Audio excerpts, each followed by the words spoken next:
là pour parler de ton entreprise, l'entreprise que tu as créée il y a quelques années qui s'appelle Fabric, un très joli nom d'ailleurs. Est-ce que tu peux nous en dire un peu plus sur son ADN, ce qu'elle fait et avec quelle typologie de clients? Hmm. Fabrique, ça veut dire, en français, fabrique, on pense à une usine, mais en fait, fabrique, c'est the fabric of, the making of life, the fabric of society, en fait, le tissu. En fait, un fabrique, c'est un tissu, tu vois, et donc le tissu social, le tissu relationnel, le tissu humain, c'est un peu ça c'est ça le sens du mot, en fait. D'ailleurs, notre logo, il ressemble un peu à ça, un tissu, un mesh, un nœud, tu vois, de tissu. Et donc, c'est ça qui nous intéresse. Donc, C'est plus dans son acception anglo-saxonne, puisque vous êtes tous bilingues, on en ouais, reparlera. alors, on est tous bilingues. J'ai cofondé Fabrique avec Eric Axel Zimmer et puis on a été rejoint par Chloé il y a peu après, Chloé Grabli. Et donc, Axel est canadien, donc lui, il a plusieurs passeports. Et donc, il faut écouter le podcast avec lui, il racontera sa vie. Euh, et pour ma part, moi, je suis français, j'habite en Belgique et j'ai une famille, ma femme est suédoise, donc j'ai une famille multiculturelle, multilingue aussi. Ok, donc Voilà. tu baignes dans le côté anglo-saxon et on va dire multiculturel. Multiculturel, c'est vraiment un truc important pour moi. Toujours, en fait, le côté. J'ai fait mes études spécialisées sur l'Afrique, tu vois. À 18 ans, je suis parti voyager sac à dos en Afrique pour des projets humanitaires. Et puis, plus tard, j'ai passé beaucoup de temps, j'ai étudié en Chine. Et puis enfin, ma formation et notre sujet autour de la transformation des organisations, l'intelligence collective, il y a vraiment beaucoup de recherches et j'ai envie de dire le centre de gravité, il est quand même plutôt aux États-Unis. Oui. Et donc pour moi, j'ai une source importante d'inspiration et de formation en lien avec les US.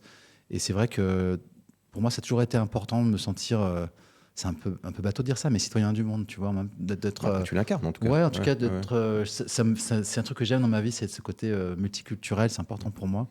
Et j'aime bien changer de pays, par exemple, rentrer le soir à Bruxelles, alors que je suis à Paris souvent. Je vis comme une richesse et comme un cadeau, en fait, Et aller de prendre changer. tes vacances aussi en Suède, je crois que tu as une maison Ouais, là-bas. voilà, ouais, exactement. C'est vrai. Ouais. On se connaît un petit peu, tu sais que j'habite une Ouais. maison en Suède. Et voilà, donc d'avoir une belle famille qui a une culture différente, être accueilli ou reçu et accepté et aimé même dans une famille qui est dans une culture totalement différente, c'est incroyable comme expérience de rentrer dans la réalité sociale, culturelle d'un autre pays et d'en faire partie à un moment donné.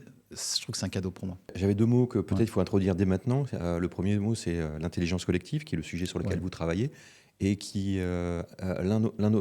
l'autre mot qui est indexé, c'est holacratie. Donc peut-être que tu Ouais, peux ok. faire un petit peu la lumière Effectivement. sur ces deux sujets-là qui sont importants pour toi Exactement. Donc, et pour tes clients.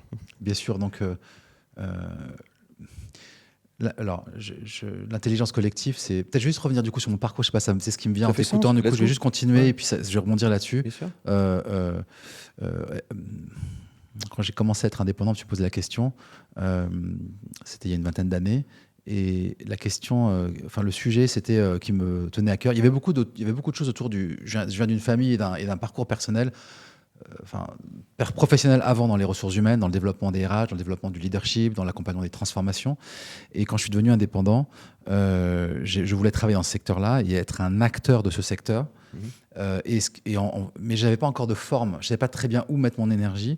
Et en prenant le temps de chercher, de sonder notre secteur, j'ai découvert l'intelligence collective. Je venais plutôt du monde du développement personnel, de la communication non violente, des choses comme ça. Et j'ai découvert l'intelligence collective et ce qui m'a paru être l'endroit où y mettre mon énergie et faire ma carrière finalement, parce que on n'avait pas vraiment les outils et les compétences et les savoir-faire pour développer un collectif. On savait bien, on commence depuis longtemps avec la psychologie, on sait que l'être humain peut se développer, peut progresser, peut devenir plus compétent, à la fois plus compétent sur un point horizontal, c'est-à-dire un plan plus de compétences à savoir faire des trucs, puis plus compétent à être vertical. Mais on ne savait pas trop comment être plus intelligent, plus sage ensemble. On a des outils, genre la démocratie, on va voter, puis on va décider sur la base d'un vote, ce qui est quand même une grande évolution par rapport à d'où on vient, et en même temps qui est finalement assez limitant, puisque un vote, il y a presque la moitié des gens qui vont être déçus, il y a toute une énergie qui est perdue, puis ça ne s'adapte pas à toutes les situations, bref.